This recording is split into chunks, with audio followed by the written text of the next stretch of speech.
ये दो पहलू हैं जिंदगी के। जिसने जिंदगी पूरी जी है उसके ही जीवन में वैराग्य का उदय होता है। राग की पीड़ा को जिसने झेला है वही वैराग्य को जानता है, और जिसने गृहस्थी को खूब घनेपन से जिया है उसके ही जीवन में सन्यास का फूल खिलता है। नहीं, मैं तुम्हें सलाह न दूंगा कि संसार से भाग जाओ। मैं तो तुम्हें सलाह दूंगा जम के खड़े हो जाओ, संसार को पूरा जी लो, ताकि संसार के दोनों पहलू तुम्हारे सामने आ जाएं। पूरा सिक्का तुम पहचान लो। उस पहचान में ही सिक्का हाथ से छूट जाता है। जादू के टूटने में देर नहीं लगती, लेकिन अनुभव के बिना जादू टूटता नहीं। और एक बार जादू टूट जाए तो तुम मुक्त हो। हाय, कांटों ने बहारों का फुसू तोड़ दिया। मैंने फूलों को ही समझा था चमन का हासिल। एक बार तुम्हारा जादू टूट जाए, वासना का, कामना का, कैसे टूटेगा? मेरे संबंध में इस सारे देश में, इस देश के बाहर भी बड़ी भ्रांति है। लोग सोचते हैं मैं लोगों को वासना सिखा रहा हूं। इससे उल्टी कोई बात नहीं हो सकती। मैं लोगों को वैराग्य सिखा रहा हूं।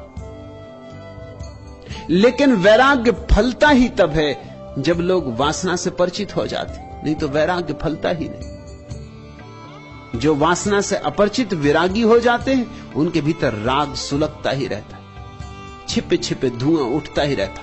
उनकी छाती में राग का धुआं गूंजता ही रहेगा, और कहीं न कहीं वासना पंख फड़फड़ाती रहेगी, और कहीं न कहीं आकांक्षाएं नए रास्ते खोजती रहेंगी। वे नए नए जन्म लेंगे, उन्हें फिर लौटना होगा, उन्हें बार बार आना होगा। जो भाग गए हैं संसार को बिना जिए, उन्हें संसार में वापस लौट ही आना होगा। संसार को जिए बिना कोई भी भाग नहीं सकता। ये कसौटी, ये परीक्षा देनी ही होगी। जिसको मैं सन्यासी कह रहा हूं, अगर मेरी बात ठीक से समझ के चल सके तो उसे इस दुनिया में दोबारा आने की कोई जरूरत नहीं रह जाएगी, क्योंकि उसका वैराग्य राग की निष्पत्ति होगी, और उसका सन्यास संसार की निष्पत्ति होगी। उसकी मुक्ति ऊपर से आरोपित नहीं होगी, उसके अपने अनुभव से सृजित होगी। उसका अनुभव ही उसे इतना परिपक्व करेगा। उसकी पीड़ाएं जीवन की ही उसे जगाएंगी। उसके हाथ से अपने आप ही ये ऐसो इशरत के प्याले गिर जाएंगे और टूट जाएंगे।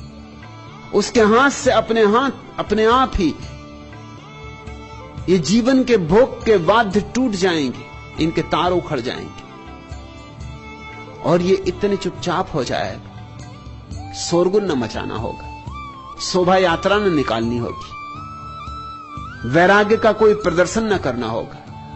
ये ऐसे चुप हो जाएगा, गुपचुप हो जाएगा, भीतर भीतर हो जाएगा, पर दोबारा आने की फिर कोई जरूरत न रह जाएगी। मैं तुम्हें एक सन्यास दे रहा हूं जो संसार के बाहर होने के लिए सर्वाधिक शक्तिशाली उपाय है, मगर बहुत थोड़े से समझदार लोग समझ सकेंगे। अधिक लोग तो गलत ही समझेंगे, वह भी स्वाभाविक है। अधिक लोगों से ज्यादा समझदारी की आशा भी नहीं। पूछता है तुमने, क्या आत्मोपलब्धि के लिए सांसारिक जीवन जीना आवश्यक है? नितांत आवश्यक है राकेश। उसके बिना कोई संसार से न कभी मुक्त हुआ है, न हो सकता है। आज इतना।